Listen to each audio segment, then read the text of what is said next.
نحمده ونصلي ونسلم على رسوله الكريم اما بعد فاعوذ بالله من الشيطان الرجيم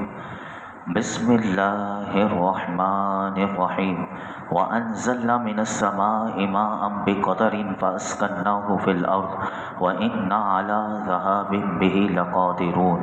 اور ہم نے اتارا آسمان سے پانی اندازے کے مطابق، پھر ہم نے ٹھہرا لیا اسے زمین میں، اور یقیناً ہم اسے بالکل ناپید کرنے پر پوری طرح قادر ہیں۔ اس آیت کریمہ میں اللہ رب العالمین نے یہ پیغام دیا کہ یہ نہ سمجھو کہ نظام عالم کو پیدا کر دیا ہم نے، یعنی پوری کائنات کا پورا سسٹم جو اللہ رب العالمین نے پیدا کیا، فرمایا کہ پیدا کرنے کے بعد یہ نہ سمجھنا کہ ہمارا اب اس سے کوئی تعلق نہ رہا، جو بن گیا سو بن گیا۔ فرمایا اب ہم اس میں اپنے اختیار سے کوئی رد و بدل نہیں کر سکتے۔ فرمایا کہ اگر تمہاری نگاہ حقیقت آشنا ہے تو فرمایا تمہیں صاف نظر آئے گا کہ ہماری قدرت اور ہماری حکیمانہ تدبیر آج بھی کائنات کے زلف برہم اور غیثوِ پریشاں کو درست کرتی ہوئی تمہیں نظر آئے گی۔ اگر ہم فرمایا کہ چاہیں تو پانی کو اس طرح ختم کر دیں کہ فرمایا کہ تم ایک ایک بوند کو ترس جاؤ، اور فرمایا تمہاری آب رسانی کی ساری اسکیمیں دھری رہ جائیں۔ آج کتنا ٹیکنالوجی کا دور کہ پانی کہاں پر ہے، کس زمین میں کس جگہ پر، فرمایا کہ تمہاری کتنی بھی ٹیکنالوجی ہو تمہاری اسکیمیں فرمایا دھری کی دھری رہ جائیں گی۔ اب اللہ رب العالمین نے آگے ارشاد فرمایا فَأَنشَأْنَا لَكُمْ بِهِ جَنَّاتٍ مِّن نَخِيلٍ وَأَعْنَابٍ لَكُمْ فِيهَا فَوَاكِهُ كَثِيرَةٌ وَمِنْهَا تَأْكُلُونَ، اور پھر ہم نے اگائے تمہارے لیے اس پانی سے باغات کھجوروں کے اور انگوروں کے تمہارے لیے، فرمایا ان میں بہت سے پھل ہیں اور ان میں سے تم کھاتے بھی ہو۔ یہاں پر اللہ رب العالمین نے اپنی اس قدرت کا ذکر کیا کہ اسی پانی سے جو آسمان سے ہم نے تمہارے لیے زمین پر نازل فرمایا، فرمایا اس سے ہم نے تمہارے لیے کھجور اور انگوروں کے باغات کو پیدا کیا۔ فرمایا تمہارے لیے ان باغوں میں کھجوروں انگوروں کے علاوہ مزید بہت سے پھل میوے بھی ہیں۔ یہ دیکھ لیجئے کہ کائنات میں کیسے طرح سے اللہ رب العالمین قسم قسم کے پھل ہمیں عطا کر رہا ہے اور اس کی مخلوق اس سے فائدے اٹھا رہی ہے۔ فرمایا اس کے علاوہ سردی گرمی وغیرہ کے موسموں میں تم ان پھلوں سے تمہیں ہم کھلاتے بھی ہیں اور تم عیش بھی کرتے ہو۔ اور آگے ارشاد فرمایا وَشَجَرَةً تَخْرُجُ مِن طُورِ سَيْنَاءَ تَنبُتُ بِالدُّهْنِ وَالصِّبْغِ لِلْآكِلِينَ، نیز پیدا کیا ایک درخت جو اگتا ہے طور سینا میں، وہ اگتا ہے تیل لیے ہوئے اور سالن لیے ہوئے کھانے والوں کے لیے۔ یہاں پر اللہ رب العالمین نے پھر ذکر کیا کہ ہم نے اسی پانی سے تمہارے لیے درخت بھی اگائے، اور انہی درخت میں سے اللہ رب العالمین نے زیتون کے درخت کا ذکر کیا کہ زیتون کا درخت جو ہے وہ طور سینا نامی پہاڑ سے نکلتا ہے، اور فرمایا کہ وہ زیتون کا جو درخت ہے اور جو زیتون تمہیں ملتا ہے، فرمایا اسے تم تیل کے لیے اور کھانے کے لیے سالن کے لیے تمہارے لیے یہ اگتا ہے۔ فرمایا اس زیتون کے درخت میں تم اور اس زیتون میں تم غور کرتے چلے جاؤ تو تمہیں عجیب ایک اس میں صفت نظر آئے گی کہ یہ تیل کے منافع اور فوائد اس سے حاصل کیے جاتے ہیں، یعنی اس کو جلایا بھی جاتا ہے اور دوا کے لیے بھی اس کو استعمال کیا جاتا ہے، اور یہ زیتون جو ہے وہ سالن کا بھی کام دیتا ہے کہ فرمایا کہ اگر اس سے بندہ اگر کوئی سالن نہ ہو تو وہ روٹی کے ساتھ زیتون کو استعمال کر کے وہ سالن کے طور پر بھی استعمال کر سکتا ہے۔ یہ اللہ رب العالمین نے اس کا ذکر کیا۔ آگے ارشاد فرمایا وَإِنَّ لَكُمْ فِي الْأَنْعَامِ لَعِبْرَةً نُسْقِيكُم مِّمَّا فِي بُطُونِهَا وَلَكُمْ فِيهَا مَنَافِعُ كَثِيرَةٌ وَمِنْهَا تَأْكُلُونَ وَعَلَيْهَا وَعَلَى الْفُلْكِ تُحْمَلُونَ، اور بے شک تمہارے لیے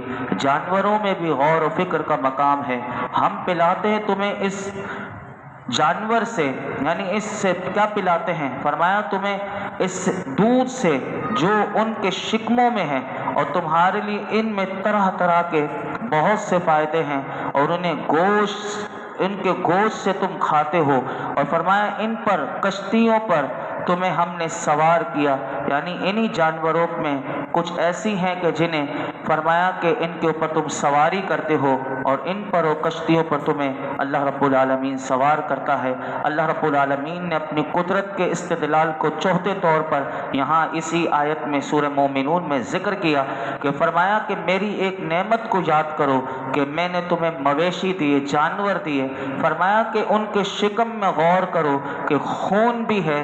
گوبر بھی ہے، پیشاب جو پیٹ کے اندر، یعنی یہ تینوں چیزیں پیٹ میں ہوتی ہیں، یعنی کئی گندی چیزیں اندر پیٹ کے اندر ہیں، لیکن اس کی حکمت کو تو دیکھو، اس کی قدرت کی جلوہ نمائی کو تو دیکھو کہ اسی نے تمہیں انہی جانوروں کے پیٹ میں سے تمہارے لیے پینے کے لیے ایک ایسی چیز نکالتا ہے کہ جو اپنے رنگ، ذائقے، بو اور تاثیر میں کسی طرح بھی ان چیزوں سے مشابہت نہیں رکھتی۔ یعنی دودھ کا اللہ نے ذکر کیا کہ دیکھو میں تمہیں کیسے ان کے پیٹ میں سے دودھ، خالص دودھ دیتا ہوں کہ اس میں نہ تمہیں خون کا رنگ نظر آئے گا، نہ تمہیں اس میں گندگی کی بدبو کوئی، یعنی گوبر کے درمیان میں سے آتا ہے لیکن اس دودھ میں تمہیں کوئی گندگی کی بو بھی تمہیں نظر نہیں آئے گی۔ فرمایا کہ پھر وہ دودھ کیسا کہ جب اس کو پینے والے اس کو پیتے ہیں تو اس سے بلکہ پیاس نہیں بجھتی، یعنی یہ کہ صرف دودھ پی لیا تو بندے کی پیاس بجھ گئی،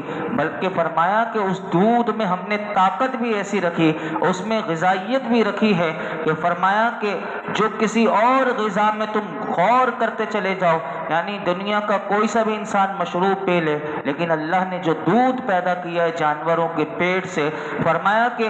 یہ ایسی غذا بھی ہے اور ایسی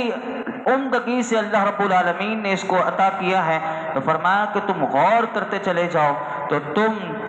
شکر کرے بغیر رہ نہیں سکتے۔ لیکن اسی لیے فرمایا کہ مویشیوں سے صرف تمہیں دودھ نہیں دیا بلکہ انہی مویشیوں میں تمہیں اور بھی اللہ نے فائدے دیے ہیں، یعنی انہی مویشیوں کا تم گوشت بھی حاصل کرتے ہو اور ان پر سواری بھی کرتے ہو۔ تو فرمایا کہ پھر اگر تم اپنے منعم حقیقی، جو حقیقی منعم ہے، حقیقی نعمت دینے والا جو تمہارا رب ہے، فرمایا اگر تم اس کا شکر ادا نہ کرو تو فرمایا کہ یہ بے انصافی کی حد ہوگی۔ یہاں پر انسان کو سمجھا دیا گیا۔ آگے ارشاد فرمایا وَلَقَدْ أَرْسَلْنَا نُوحًا إِلَىٰ قَوْمِهِ فَقَالَ يَا قَوْمِ اعْبُدُوا اللَّهَ مَا لَكُم مِّنْ إِلَٰهٍ غَيْرُهُ أَفَلَا تَتَّقُونَ، اور ہم نے بھیجا نوح علیہ السلام کو ان کی قوم کی طرف، تو آپ نے فرمایا اے میری قوم اللہ کی عبادت کرو، نہیں ہے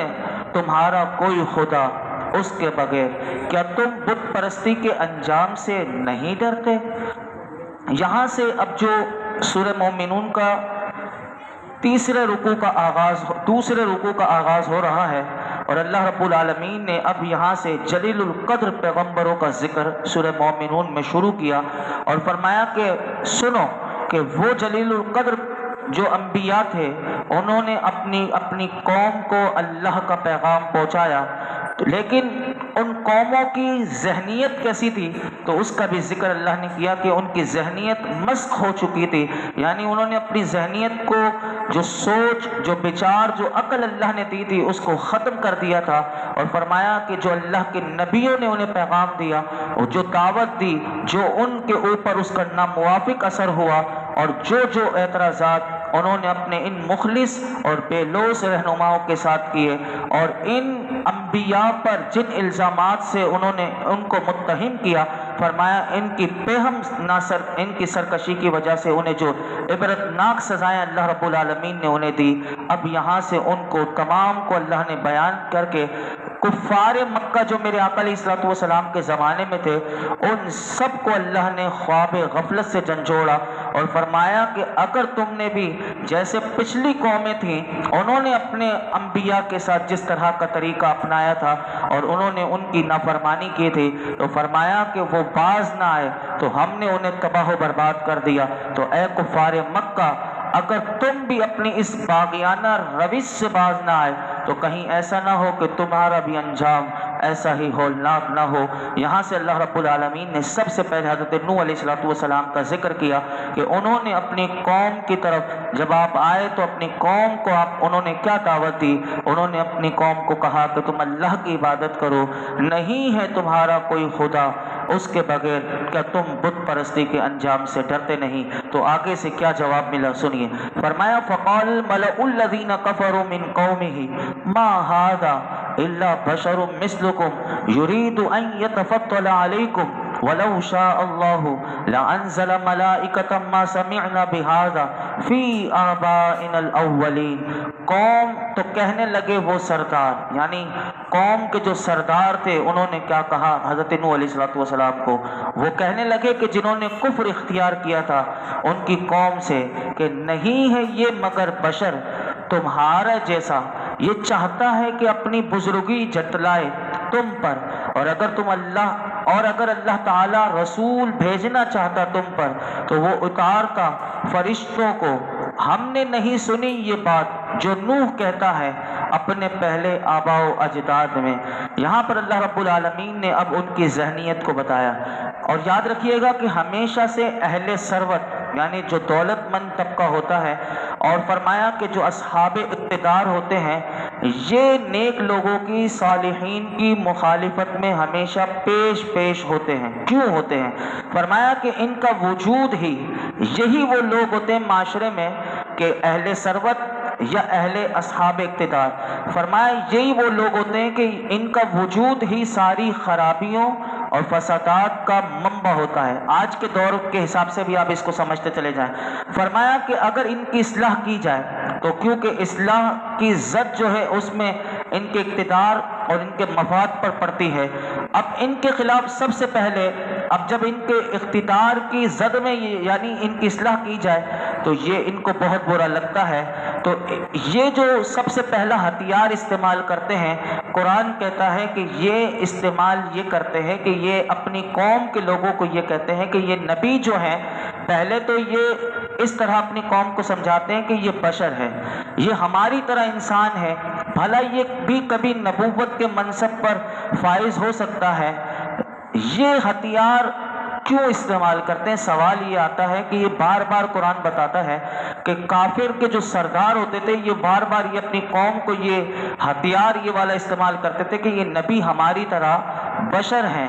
کیوں کرتے ہیں؟ تو اس کی وجہ علماء نے لکھی، اس کی وجہ یہ ہے کہ وہ جو قوم کے سردار ہوتے ہیں جنہوں نے ان کی جو رعایا ہوتی ہے انہوں نے انسانیت کو اور انسان کو سمجھا ہی نہیں ہوتا، انہوں نے شب و روز جس کو دیکھا ہوتا ہے وہ وہی قوم کے لوگ ہوتے ہیں جو سردار ہوتے ہیں۔ فرمایا ان کا کردار کیسا ہوتا ہے؟ انہوں نے ساری زندگی ایسے لوگوں کو دیکھا ہوتا ہے کہ جو بدماشیوں میں، سفاکیوں میں، دھوکے بازیوں میں اور سنگ دل، بے رحم، لالچی، عیاش اور بدکار قسم کے، فرمایا کہ یہ ساری چیزیں قوم نے ان میں دیکھی بھی ہوتی ہیں، اور فرمایا کہ یہ تو یہی وہ چیز ہوتی ہے کہ اب انہوں نے اپنے گرد و پیش اس انسان کو نہیں دیکھا ہوتا کہ جو کبھی نیک بھی ہو اور پاک باز بھی ہو اور ایسا بھی انسانیت جس کو اللہ رب العالمین نے دنیا میں بھیجا ہو اس کو انہوں نے دیکھا ہی نہیں ہوتا، تو یہ ایک طرف کا رخ انہوں نے دیکھا ہوا ہوتا ہے، اور اس لیے یہ قوم کے سامنے یہ والا ہتھیار وہ استعمال کرتے ہیں۔ تو کہاں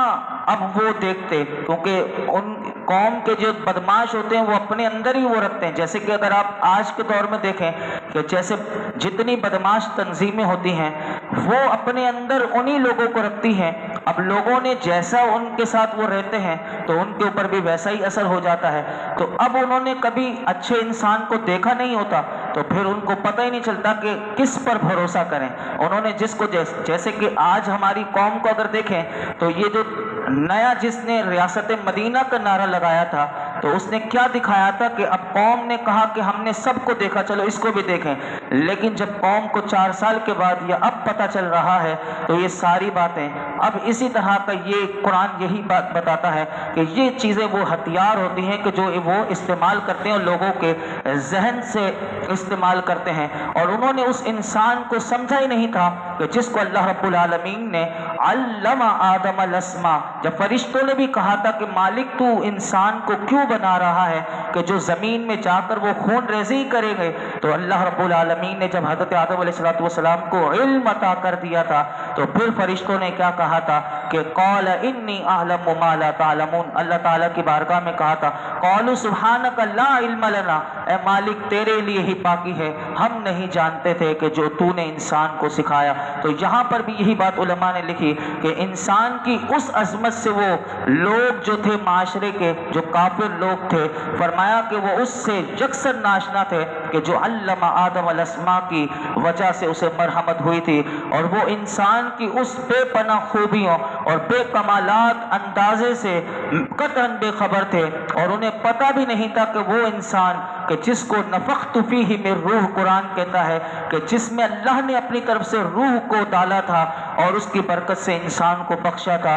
اس لیے جب کوئی نبی کسی قوم کو دعوت حق دیتا تو اس قوم کے جو بدماش قسم کے اور جن کی ذہنیت صرف اپنے اقتدار پر تھی اور جو اہل ثروت تھے، تو وہ اپنے رئیس لوگ، وہ اپنی عوام کی توجہ اس بات کی طرف مبذول کروانا چاہتے تھے کہ دیکھو تو صحیح، یہی تو انسان ہی ہیں، جیسے ہم ہیں ویسے یہی ہیں، یعنی جیسے ہمارے کام ہیں تو ان کے بھی یہ کام ہوں گے، تو یہ تمہاری طرح بشر ہیں۔ تو لوگ پھر کیا ہوتا تھا، تو پھر لوگ اس دعوت کو ٹھکرا دیتے تھے کہ حضرت نوح علیہ السلام نے 950 سال اللہ کا پیغام پہنچایا تو کیوں نہ مانے قوم، اسی وجہ سے نہ مانی تھی۔ تو علماء نے لکھا کہ لوگ خود بخود اس اللہ کے نبی کی دعوت کو حقارت سے ٹھکرا دیتے، اور اس زمانے کے لوگ اس گمراہی میں مبتلا تھے کہ بشر نبی نہیں ہو سکتا، اور ان لوگوں نے بھی یہی کہا کہ اگر اللہ چاہتا تو اگر کوئی رسول بھیجنا چاہتا تو وہ کسی فرشتے کو نازل کر دیتا۔